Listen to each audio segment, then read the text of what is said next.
Всем привет!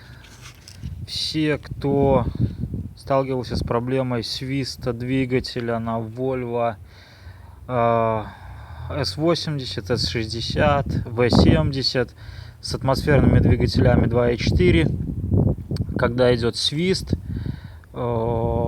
открывается крышку маслозаливной горловины, ее практически очень тяжело оторвать.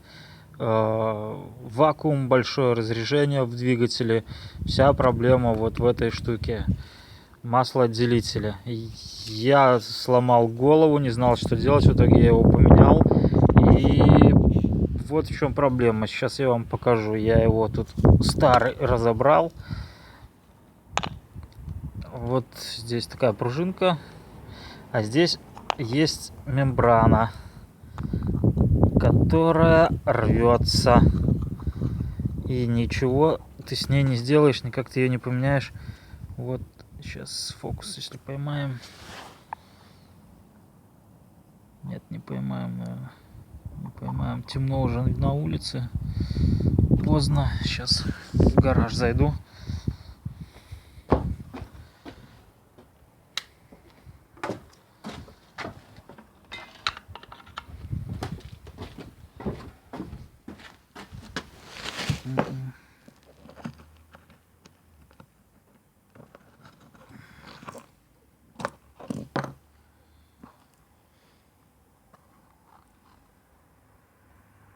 Да нет, не ловит.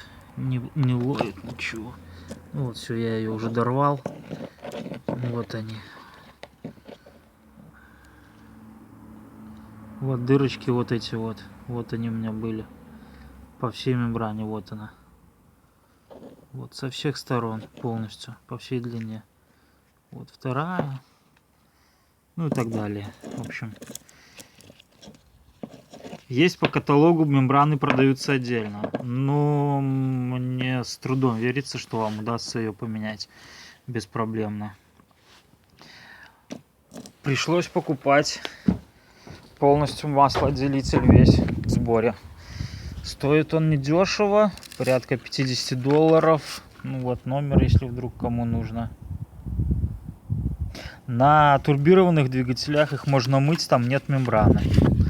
Можно чистить, мыть. На этих двигателях, на атмосферниках 2.4, они все с мембраной, и их только под замену. Вот такие вот дела. Все. Всем спасибо. Удачи на дорогах. Пока.